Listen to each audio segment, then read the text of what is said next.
இப்போது முத்ரா கடன் வாங்குவதற்கு நீங்கள் தகுதியானவராக மாறுகிறீர்கள்.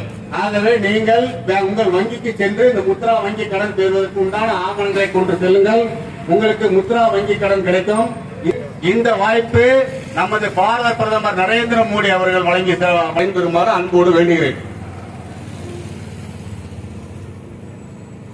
கொரோனா கிண்டல் இருக்கும், சிலர் வீட்டில் எரிவாயு கிண்டல் வாங்குவதற்கு வாய்ப்பு இருக்காது. இந்த இதை பயன்படுத்திக் கொண்டு ஏழைகள் இலவச எரிவாயு திட்டத்தை பயன்படுத்திக் கொண்டு பயன்பெறுமாறு அன்போடு நாங்கள் வேண்டுகிறோம். இது இனிமையான மாலை வேளையில்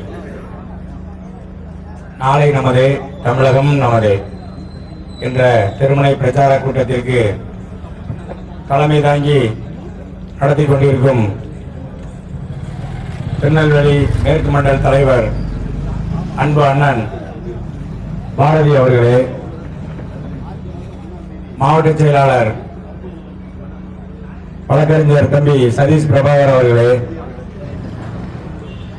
பொதுச் செயலாளர் சக்தி சந்திர பொறுப்பாளர் அண்ணன் பெருமாள் அவர்களே, அதிமுகவின் பேச்சாளர் அருமை அண்ணன் தலவாய் அவர்களே, மக்கள் கட்சியின் நிர்வாகி அண்ணன் எசக்கிமுத்து அவர்களே,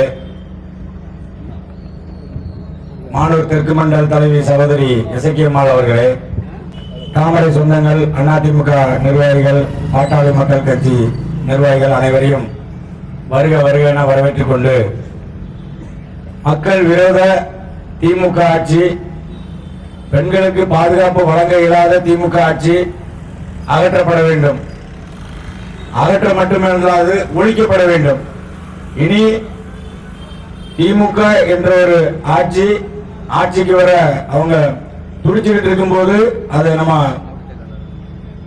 ஒழிக்கப்பட வேண்டும் என்ற ஒரு நோக்கத்திற்காக நடத்தப்படும் இந்த தெருமுனை பிரச்சார கூட்டம் தமிழ்நாடு ஃபுல்லா நம்ம நடத்திக்கிட்டு இருக்கோம். என்டிஏ கூட்டணி அதிமுக பாரதிய ஜனதா கட்சி அனைவரும் இணைந்து தமிழ்நாடு முழுவதும் தெருமுனை பிரச்சார கூட்டங்கள் திமுக என்னென்ன மக்களுக்கு பாதகமான விஷயங்கள் பண்ணிக்கிட்டு இருக்காங்க, மக்கள் விரோத செயல்கள் எப்படிலாம் நடந்துகிட்டு இருக்கு, பெண்களுக்கு பாதுகாப்பு இல்லாத ஒரு சூழ்நிலை நிலவிக்கிட்டு இருக்கு தமிழ்நாட்டில். நமது முதல்வர் சட்டமன்றத்தில் பேசுறாங்க, இந்தியாவிலே அதிகமான பாதுகாப்பு உள்ளது மாநிலம் தமிழ்நாடு தான். பெண்களுக்கு என்னெல்லாம் நடந்துகிட்டு இருக்குன்னு சொல்லி உங்களுக்கு தெரியுமா? உங்க வீட்டு பெண்கள் மட்டும் பாதுகாப்பா இருந்தா போதுமா? ஏன்னா உங்க வீட்டு பெண்கள் எல்லாரும் ஏசி கார்ல போயிட்டு காவல்துறை போலீஸோட பாதுகாப்போட போயிட்டு நிம்மதியா வீட்டுக்கு போயிடுவாங்க. தமிழ்நாட்டில் வாழ்ற பெண்கள் நிலைமை அப்படி இல்லை. அண்ணா பல்கலைக்கழகத்தில் நடந்த ஒரு சம்பவத்தை யாரும் மறந்திருக்க மாட்டாங்க. இன்னும் எத்தனை தலைமுறை தாண்டாலும் அந்த சம்பவத்தை யாரும் மறக்க மாட்டோம். ஒரு பெண்ணை பாலியல் வன்கொடுமை பண்ணி, அந்த வன்கொடுமை பண்ணது யாருன்னா ஒரு திமுகவோட ஒரு நிர்வாகி, ஒரு மந்திரி கூட, சுகாதாரத்துறை மந்திரி கூட ஒன்னா பயணிக்கிற ஒரு திமுக நிர்வாகி. கோயம்புத்தூர் சம்பவம், ஒரு மாணவி பாலியல் வன்கொடுமை பண்ணப்படுறாங்க. அந்த மாணவியோட அப்பா ஒரு போலீஸ் எஸ்ஐ. ஒரு காவல்துறை அதிகாரி மகளுக்கு இங்க பாதுகாப்பு இல்லை. ஆந்திராவில இருந்து 2 மகளிர் திருவண்ணாமலை கோயிலுக்கு சாமி கும்பிட வராங்க. அந்த 2 மகளிரும் வன்கொடுமை பண்ணப்படுறாங்க, பாலியல் வன்கொடுமை. அதை பண்ணது யாருன்னு கேட்டா, பண்ண 2 பேரும் 2 காவல்துறை போலீஸ் பிசி. அது இந்த தமிழ்நாடு காவல்துறை தான் அவங்க 2 பேரையும் சஸ்பெண்ட் பண்றாங்க. பெண்களை பாதுகாக்க வேண்டிய காவல்துறையில் இருக்கும் நபர்களை ஒரு சின்ன குற்ற சம்பவத்தில் ஈடுபட்டு அவங்க கைது செய்யப்படுறாங்க. திமுக கூட்டம் நடக்கு, அங்க இருக்கிற மந்திரி முன்னிலையிலே ஒரு மகளிர் போலீஸ், மகளிர் காவல்துறைக்கு பாதுகாப்பு இல்லாம அந்த காவல்துறை அதிகாரி மேல பாலியல் சீண்டல்கள் திமுக தொண்டர்கள் பண்றாங்க. நல்லா யோசிச்சு பாருங்க. பீகார்ல இருந்து வந்த ஒரு ஜோடி கணவன் மனைவி குழந்தை, 3 பேரும் அந்த பெண் பாலியல் வன்கொடுமை பண்ணி கொல்லப்படுறாங்க. அந்த கணவனை கொலை பண்றாங்க. அந்த சின்ன குழந்தைய ஒண்ணு சாக்கில கட்டி வீசிடுறாங்க. தமிழ்நாடோட பெண்களோட நிலைமை எப்படி இருக்குன்னு கொஞ்சம் யோசிச்சு பாருங்க. பச்சிளம் குழந்தையை கொல்லக்கூடிய ஒரு பெண்ணை கொன்று சாக்கில வீசக்கூடிய ஒரு தைரியம் ஒரு மாற்று மாநிலத்தை சேர்ந்த இளைஞர்களுக்கு 3 பேர் சேர்ந்து பண்றாங்க. அது தமிழ்நாட்டில் பண்ணிடலாம். அந்த பண்ணா காவல்துறை நடவடிக்கை எடுக்காது, நம்ம ஈஸியா தப்பிச்சுக்கலாம். தைரியத்தை கொடுத்தது இந்த திமுக அரசு. இதற்கெல்லாம் மூல காரணம் என்ன? போதை, கஞ்சா, டாஸ்மார்க். எங்க போய் நின்னாலும் டாஸ்மார்க். ஊருக்கு முன்பக்கமும் டாஸ்மார்க், பின்பக்கமும் டாஸ்மார்க். ஏன்னா முன்னாடி கூடி போறவன் குடிக்காம போயிடக்கூடாது, ஊருக்கு பின்னாடி கூடி போயிடணும் குடிக்காம போயிடக்கூடாது. இந்த தெருவில் இங்கேயும் டாஸ்மார்க் இருக்கும், அங்கேயும் டாஸ்மார்க் இருக்கும். டாஸ்மார்க் இல்லாத இடமே இல்லை. டாஸ்மார்க் சரக்கு எத்தனை மணிக்காலும் கிடைக்கும். நைட்டு 12 மணிக்கு போனாலும் நீங்க வாங்கிக்கலாம், அதிகாலை 3 மணிக்கு போனாலும் வாங்கிக்கலாம், காலையில் 5 மணிக்கு போனாலும் வாங்கிக்கலாம். அப்ப எப்படி பெண்கள் நிம்மதியா நடமாட? 4 பேர் நின்னாலே குடிச்சுக்கிட்டு நிக்கான், அவன் கஞ்சாவை போட்டு நிக்கான். இந்த பேட்டை ரோட்ல இறங்கி இங்க இருக்க வீட்டுக்கு ஒரு பெண்ணு நிம்மதியா இறங்கி பாதுகாப்பா போக முடியல. ஒரு 4 பையன் நின்னாங்கன்னா நம்ம சகோதரி போறா, பக்கத்து வீட்டுக்காரி போறா, பக்கத்து வீட்டு அக்கா போறாங்கன்னு சொல்லி மரியாதை கொடுத்த காலம்லாம் இப்ப மலையேறி போயிட்டு. ஏன்னா அமைப்பும் தன் நிலையில இல்ல. ஒண்ணு கஞ்சாவில் இருக்கான், இல்லைன்னா டாஸ்மாக் போதையில் இருக்கான். அப்படி ஒரு கலாச்சார சீர்கேடை கொண்டு வந்தது இந்த திமுக அரசு. நல்ல மக்கள் எல்லாம் சிந்திச்சு பார்க்கணும். ஏமாற்றுவது ஒன்றுதான் திமுகவோட ஒரு குறிக்கோள். மகளிர் உரிமை தொகை 1000 ரூபாய் எப்ப கொடுத்தாங்க? 2021 ஆட்சிக்கு வந்தவனே கொடுக்கணும். ஆனா அவங்க எப்ப நமக்கு வழங்கினாங்க? பார்லிமெண்ட் எலெக்ஷனுக்கு 40 நாளைக்கு முன்னாடி. எதுக்கு வழங்கினாங்க? பார்லிமெண்ட் எலெக்ஷன்ல அந்த ஓட்டை வாங்குறதுக்காக அந்த 1000 வழங்கி நம்ம ஏமாத்தி ஓட்டு வாங்கிட்டாங்க. நல்லா சிந்திச்சு பார்க்கணும். ஏன் நீங்க ஆட்சிக்கு வந்தோடனே 4 வருஷமா இந்த தொகையை கொடுக்கல? ஏன்னா கொடுக்க மாட்டாங்க. பார்லிமெண்ட் எலெக்ஷன் முடிஞ்சதுக்கு அப்புறம் தான் உங்களுக்கு அந்த ஓட்டை உங்களுக்கு ஏமாத்தி வாங்குறதுக்காக கொடுக்கப்பட்ட தொகை. அதுவும் மகளிர் உரிமை தொகைன்னு சொன்னாங்க. அத்தனை ரேஷன் கார்டு இருக்க அனைத்து மகளிருக்கு வழங்கப்படும் சொன்னாங்க. வழங்கினாங்களா? கார் வச்சிருந்தா கிடையாது, வீடு வச்சிருந்தா கிடையாது, அவங்க வீட்டுல பென்ஷன் வாங்கியிருந்தா கிடையாது, அவங்க வீட்டுல மனநலம் பாதிக்கப்பட்ட ஒரு சிறு குழந்தை இருக்கு அப்படின்னா அதுக்கு மாசம் 1000 ரூபாய் அந்த கவர்மெண்ட்ல இருந்து வந்துச்சுன்னா அந்த பெண்ணுக்கு மகளிர் உரிமை தொகை கிடையாது. இப்படி ஏகப்பட்ட சட்டத்திட்டம் போட்டு ஒரு மகளிர் உரிமை தொகை கொடுத்தாங்க. அதுவும் நம்மளை ஏமாத்துறதுக்காக மட்டுமே. அதை மக்கள் நல்லா புரிஞ்சுக்கணும். நம்மளை ஏமாற்றுவதற்காக கொடுக்கப்பட்ட அந்த தொகை 1000. இப்பொழுது சட்டமன்ற தேர்தல் வருவதை முன்னிட்டு நம்மளை ஏமாற்றுவதற்காக கொடுக்கப்பட்ட தொகை இந்த 5000. ஏன் இப்ப 5000 கொடுத்திருக்காங்களே? 3 மாசத்துக்கு கோடை கால சிறப்பு நிதி, 2 மாசத்துக்கு உள்ள நிதி 5000 கொடுத்துட்டு மகளிர் எல்லாம் ரொம்ப மகிழ்ச்சியா இருக்காங்க. ஒரு சர்ஜிக்கல் ஸ்ட்ரைக் பண்ணிட்டோம் சொல்றாங்க முதலமைச்சர். எது சர்ஜிக்கல் ஸ்ட்ரைக்? பாகிஸ்தான் தீவிரவாதிகள் நம்ம நாட்டுக்கு வந்து நம்ம வீரர்கள் மேல தாக்குதல் நடத்திட்டு போனதுக்கு அப்புறம் நமது பாரத பிரதமர் மோடி, உலகத்தின் ஒப்பற்ற தலைவர், போய் பாகிஸ்தான்ல செஞ்சாங்களே, அதுதான் சர்ஜிக்கல் ஸ்ட்ரைக்.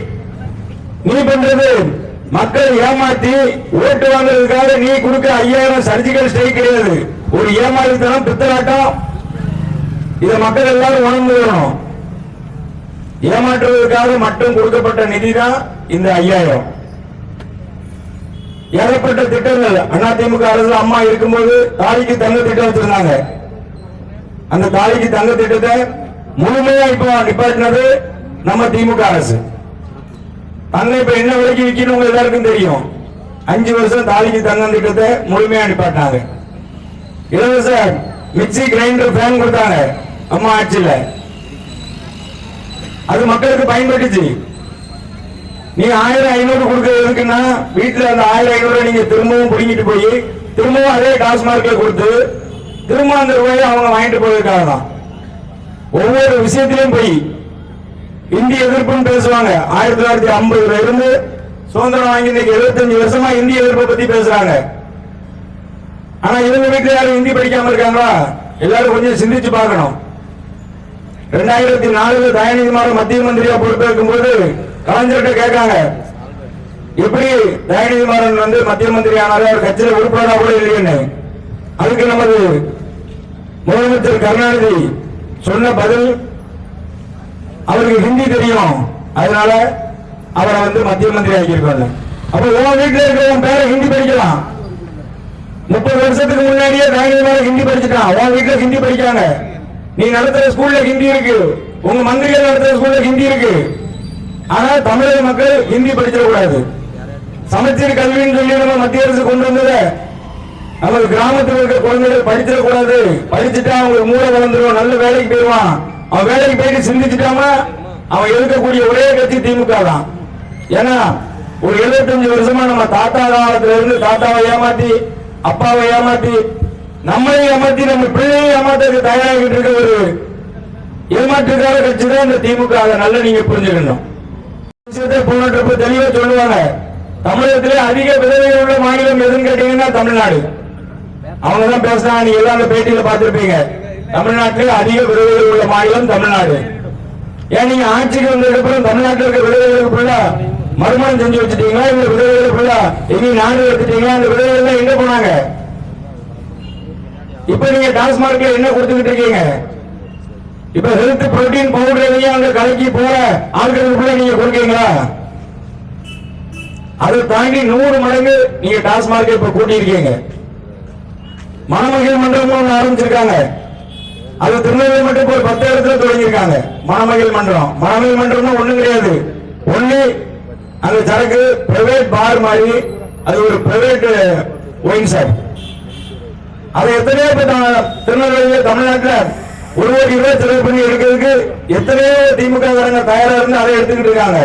டாஸ்மார்க்கை குறைப்புன்னு சொல்லிட்டு டாஸ்மார்க்கை கூட்டி பெண்களுக்கு பாதுகாப்பு இல்லாத நிலையை உருவாக்கி பொய் மட்டுமே சொல்லிக்கிட்டு இருக்க இந்த திமுக மக்கள் நல்லா புரிஞ்சுக்கணும். திருப்பரங்குன்ற சம்பவம், திருப்பரங்குன்ற விஷயம் உங்க எல்லாருக்கும் தெரிஞ்சிருக்கும். 300-400 வருஷமா நம்ம தீபம் ஏற்றிக்கிட்டு இருந்தோம். 400 வருஷம் தீபம் ஏற்றுற கோயில்ல நம்மளால இப்ப தீபம் ஏற்ற முடியல. யாரால ஏற்ற முடியல? இந்த திமுக அரசால. நல்லா யோசிச்சு பாருங்க. எந்த இடத்துக்கு போனாலும் நம்ம கோயில் இருக்கு. எங்க போனாலும் மாரியம்மன் கோயில், முத்தாரம்மன் கோயில், சோழமாடம் கோயில், எத்தனையோ கோயில் இருக்கு. அத்தனை கோயிலையும் நம்ம போய் சாமி கும்பிடுறோம், நம்ம வணங்குறோம். நம்ம வீட்டுல சாமி படம் இல்லாம இல்ல. ஏன் இப்ப நம்ம கோயில்ல குன்று இருக்கும் இடம் அனைத்தும் குமரன் இருக்கும் இடம் சொல்லி நம்ம வணங்கிட்டு போறோம். அந்த குன்றின் மேல் இருக்கும் குமரன் கோயில போய் நம்ம கார்த்திகை மாசத்துல தீபம் ஏற்ற விடாம தடுக்கிறது இந்த திமுக அரசு. நல்லா யோசிச்சு பாருங்க. இந்து மக்கள் பெரும்பான்மையாக வாழக்கூடிய தமிழ்நாட்டில் ஏன் நம்ம போய் நம்ம முருகன் கோயில் மேல அந்த குன்றின் மேல நம்ம தீபம் ஏற்றக்கூடாது? பிரிட்டிஷ்கார காலத்திலே நம்ம தீபம் ஏற்றணும். எத்தனை பணிகள். இப்போ ஒரு இளைஞர் அந்த தீபம் ஏற்றணும் சொல்லி தான் உடனே தீபமாக்கி அந்த போலீஸ் பூத்து முன்னாடி எரிச்சுக்கிட்டு செத்தார. அதெல்லாம் நம்ம பார்த்துக்கிட்டு தானே இருக்கோம். அப்ப நம்மள தீபம் ஏற்ற விட மாட்டேங்கான் திமுக. நம்ம கோயில் உண்டியல் பணத்தை அதை எடுத்து சுகமா வாழ்ந்துகிட்டு இருக்க அந்த அறநிலையத்துறை மந்திரி சேகர் பாபு தீபம் ஏற்றக்கூடாதுன்னு கோர்ட்டுக்கு போய் நமக்கு எதிராக போராடுறாரு. கோயிலுக்கு எதிராக தீபம் ஏற்றக்கூடாதுன்னு சொல்ற ஒரு அறநிலையத்துறை மந்திரி நமக்கு இருக்காரு. அதையும் நம்ம வேடிக்கை பார்த்துக்கிட்டு தான் இருக்கோம். தீமிதிக்கவன் திருடன் சொல்லி திமுக தலைவர் கருணாநிதி சொன்னாரு. நல்லா யோசிச்சு பாருங்க. தீமிதிக்கவன் திருடன், கோயிலுக்கு போற முட்டாள்னு சொன்ன தலைவர் சொல்லிட்டு அவர் இங்க திரும்ப திரும்ப ஆட்சியை பிடிக்க முடியும். அன்னைக்கு தீமிதிக்கவன் திருடன்னா யாருடா அப்படின்னு இந்துக்கள் அன்னைக்கு பிள்ளை கேட்டிருந்தாங்கன்னா இன்னைக்கு தீபம் ஏற்றதை பத்தி இந்த திமுக பேச மாட்டான். ஏன் இது பேட்டையில தீமிதிக்கவன் திருடன் சொல்லுவேன், அல்லாஹ் இல்ல முஸ்லீம் இல்ல, அல்லாஹ் ஒரு கடவுள் கிடையாதுன்னு சொல்லி இந்த திமுக யாராவது பேசுவானா? நல்லா யோசிச்சு பாருங்க. அப்ப இந்துக்கள் எல்லாம் முட்டாள்கள். நம்ம என்னனாலும் பேசலாம், எப்படினாலும் பேசலாம். இவன் எப்படி நமக்கு ஓட்டு போட்டுருவான் அப்படின்னு எவ்வளவு பெரிய ஒரு பித்தலாட்டத்தை இந்த திமுக செஞ்சுக்கிட்டு இருக்குன்னு பாத்துக்கோங்க. தீபம் ஏற்றுறதுக்காக நீதியரசர் சுவாமிநாதன் ஜட்ஜி தீர்ப்பு கொடுத்தாங்க தீபம் ஏற்றலாம்னு. அந்த தீர்ப்பையும் மதிக்காம நம்ம கோயில தீபம் ஏற்ற விடாம இந்துக்களை ஃபுல்லா பழி வாங்கி இந்துக்களை மனிதனா மதிக்காம நமது கடவுளை அவமானப்படுத்தும் இந்த திமுக அரசு கோர்ட்டு உத்தரவு கொடுத்ததுக்கு அப்புறமா அங்க தீபம் ஏற்ற விட மாட்டாங்க. அதுக்கப்புறமா அங்க இருக்க மத்திய போலீஸ் அனுப்பி விடுறாங்க. அதுக்கப்புறமா ஏற்ற விடல. பலாயிரக்கணக்கான இந்துக்கள் போய் போராடுறாங்க, அதுக்கப்புறமே ஏற்ற விடல. அப்ப நீங்க ஒரு விஷயத்தை நல்லா தெரிஞ்சுக்கணும். திருப்பரங்குன்றத்தில் தீபத்தை விட கடவுள் அந்த குன்றின் மேல கடவுள் கோயில் குன்றின் மேல தீபத்தை விடாத திமுக ஆட்சி வீழ்த்தப்பட்டது. நமது இந்துக்களோட இழிவாக பேசிய திமுக ஆட்சி வீழ்த்தப்பட்டது. மக்களுக்கு விரோத திமுக ஆட்சி வீழ்த்தப்பட்டது. அப்படிங்கிறத நம்ம ஒரு கொள்கையை எடுத்துக்கிட்டு திமுக ஆட்சி வீழ்த்த மட்டும் படக்கூடாது, அழிக்கப்பட வேண்டிய கட்சி திமுக. எந்த ஒரு திட்டமும் கிடையாது, ஒரே இடத்துல சொல்லி முடிச்சிருவாங்க. பாரத பிரதமர் திமுக நமது முதலமைச்சர் சட்டமன்றத்தில் பேசினாங்க, கடைசி நாள் மீண்டும் நாங்கள் ஆட்சிக்கு வருவோம் 2.0. நாங்கள் செய்த சாதனையை நாங்களே மிஞ்சுவோம். எங்களுக்கு ஒன்றுமே வழங்கவில்லை வஞ்சிக்கும் மத்திய அரசு. நீங்க உங்க சாதனை என்ன? உங்க சாதனை எங்களுக்கு மிகப்பெரிய வேதனை. உங்க குடும்பத்துக்கு தான் சாதனை. நீங்க 10,000 கோடி சம்பாத்தியம் பண்ணது, 4,000 கோடி 5,000 கோடி 4 லட்சம் கோடி சம்பாத்தியம் பண்ண மந்திரிகள் தான் இந்த திமுக இருக்காங்க. நல்லா சிந்திச்சு பாருங்க. திமுக அரசாங்கத்தால 4 லட்சம் கோடி சம்பாத்தியம் பண்ண திமுக மந்திரி இருக்கான். மக்கள் என்ன நிலையில இருக்கான்? ஒன்றுமே செய்யாத மத்திய அரசு. என்ன செய்யற மத்திய அரசு? திருநெல்வேலிக்கு செஞ்ச திட்டங்களை மட்டும் பட்டியலிட்டா இன்று இரவு போதாது. ஸ்மார்ட் சிட்டி திட்டம் 450 கோடியில இருந்து 1000 கோடி ரூபாய் வரைக்கும் திருநெல்வேலிக்கு நமது பாரத பிரதமர் மோடிஜி அவர்கள் வழங்கின திட்டம் ஸ்மார்ட் சிட்டி திட்டம். பாளையங்கோட்டை மார்க்கெட், டவுன் மார்க்கெட், புது பஸ் ஸ்டாண்டு, நம்ம பழைய பஸ் ஸ்டாண்டு, டவுன்ல நீங்க பொருட்காட்சி திட்டம் இருக்கு. அந்த பொருட்காட்சி திட்டத்துல ஒரு மிகப்பெரிய ஒரு காம்ப்ளெக்ஸ் கட்டியிருக்காங்க, ட்ரேட் சென்டர் சொல்லி பார்த்திருப்பீங்க. அந்த ட்ரேட் சென்டர் கட்டி மாநகரத்தில் வாடகைக்கு விட்டு பிரிச்சுட்டு இருக்காங்க. அந்த ட்ரேட் சென்டர் நம்ம ஸ்மார்ட் சிட்டி. ஐக்ரோன் ஹாஸ்பிட்டல் போயிருப்பீங்க. அந்த ஐக்ரோன் ஹாஸ்பிட்டல் பக்கத்துல மல்டி ஸ்பெஷாலிட்டி ஹாஸ்பிட்டல் கட்டி இருக்கலாம். அந்த ஹாஸ்பிட்டல் கட்டினது நமது பாரத பிரதமரோட மோடிஜியோட திட்டத்தில் கொண்டு வந்தது. எண்ணிலடங்கா திட்டங்கள் திருநெல்வேலியில் சொல்லிக்கிட்டே போலாம். நீங்க குடிசை மாற்று வாரியம் சொல்லி சிவந்திப்பட்டி மலை கிட்ட ஒரு 1000 வீடு கட்டியிருக்காங்க. வீடு இல்லாதவர்களுக்கு அவங்களுக்கு வீடு இடம் இல்லைன்னா அவங்க அப்ளிகேஷன் கொடுத்து அந்த வீட்டுக்கு அவங்களை குடியமர்த்துற ஒரு திட்டம். இது பாரத பிரதமர் மோடிஜியோட திட்டம். இப்படி திருநெல்வேலியில நீங்க தமிழ்நாடு கூட போக வேண்டாம். தமிழ்நாட்டுக்கு கொடுத்த திட்டம்னா 10,000 கோடி. திருநெல்வேலியில கொடுத்த திட்டமே 10,000 கோடி இருக்கு. இவங்க கொண்டு வந்து செய்யற எல்லா ஸ்டிக்கர் மாடல் ஆட்சி தானே தவிர செஞ்ச திட்டத்துக்கு ஃபுல்லா நிதி வழங்கினது நமது பாரத பிரதமர் மோடிஜி அவர்கள். அதை நல்லா புரிஞ்சுக்கணும். நீங்க 100 நாள் வேலை திட்டம், 100 நாள் வேலை திட்டத்துல இப்ப 125 நாள் ஆக்கியிருக்காங்க. திமுக அரசாங்கம் என்ன சொல்லுது? 125 நாள் வேலை திட்டம் எங்களை ஏமாத்திட்டாங்க. 100 கூட கூட்டம் போடுதான். 100 நாள் 125 நாள் ஆக்கியிருக்கு. இதுக்கு முன்னாடி பண்டு வந்து 90% மத்திய அரசு வழங்கிக்கிட்டு இருந்துச்சு. மாநில அரசுல இருந்து அந்த நிதியை சரியா பயன்படுத்த மாட்டேங்காங்க. அப்ப தான் பணத்தை செலவு பண்ணாத இந்த மாநில அரசு நிதியை தவறா பயன்படுத்துதுன்னு சொல்லி இப்போ 60% நிதி மத்திய அரசு, 40% மாநில அரசு வழங்கணும்னு சொல்லி அந்த திட்டத்தை 100 நாள 125 நாளா மாத்திருக்காங்க. தமிழக அரசுக்கு இப்ப என்ன கோபம் வருதுன்னா, கொடுத்த பணம் 90% கொடுத்துக்கிட்டு இருந்தோம், நல்லா களவாண்டுகிட்டு இருந்தோம், கொள்ளையடிச்சுக்கிட்டு இருந்தோம், அந்த நிதியை வேற எங்கெல்லாமோ பயன்படுத்திக்கிட்டு இருந்தோம். இப்ப 40% குறைச்சிட்டாங்க. அப்போ இந்த 40% பணம் நம்ம கொள்ளையடிக்க வேண்டிய பணம் வீணா போயிட்ட அப்படின்னா திமுகவோட ஒரு மிகப்பெரிய ஆதங்கமே தவிர வேற ஒண்ணு இல்லை. நீங்க நல்லா புரிஞ்சுக்கணும். 75 வருடங்களாக ஒரு ஏமாற்றி பிழைக்கக்கூடிய, மக்களை ஏமாற்றக்கூடிய, தமிழக மக்களை ஏமாற்றக்கூடிய ஒரு ஆட்சி. அதை நீங்க நல்லா புரிஞ்சுக்கோங்க. மகளிர் 1000 ரூபாய் கொடுத்து ஏமாற்றி ஆட்சியை பிடிக்கும் திமுக வேண்டுமா? 1000 ரூபாய்க்கு கேஸ் சிலிண்டர், மகளிருக்கு கேஸ் சிலிண்டர் மட்டும் அடுப்போடு சேர்த்து வழங்கிய நம்ம பாரத பிரதமர் மோடியின் ஆட்சி வேண்டுமா? சாராய கடைகள் ஃபுல்லா அனைத்து மதுக்கடைகளையும் திறந்து வைத்து அனைவரும் குடியாரமாக்கும் திமுக ஆட்சி வேண்டுமா? வீட்டுக்கு வீடு இலவச குடிநீர் ஜல்ஜீவன் திட்டத்தில் வழங்கி குடிநீர் வழங்கிய நமது பாரத பிரதமரின் நல்லாட்சி வேண்டுமா? கரண்ட் பில் கட்டணம் கரண்ட் பில் கட்டணத்தை குறைப்போம்னு சொல்லி மாதம் ஒரு முறை எடுப்போம்னு சொல்லி பொய் பித்தலாட்டம் பண்ணி கரண்ட் பில் உயர்வை ஏற்றிய திமுக ஆட்சி வேண்டுமா? வீட்டுக்கு வீடு அனைத்து வீடுகளுக்கும் மின் இணைப்பு வழங்கிய நமது பாரத பிரதமரின் மோடிஜியின் நல்லாட்சி வேண்டுமா? மக்கள் அவர்கள் சிந்திச்சு பார்க்கணும். நமது புரட்சித் தலைவன் எடப்பாடி அவர்கள் நிறைய திட்டங்களை அறிவிச்சிருக்காங்க. பெண்கள் மட்டும்தான் பஸ்ல போகணும் இருந்ததை இப்போ ஆண்களும் இலவசமா பஸ் பயணம் செய்யலாம்.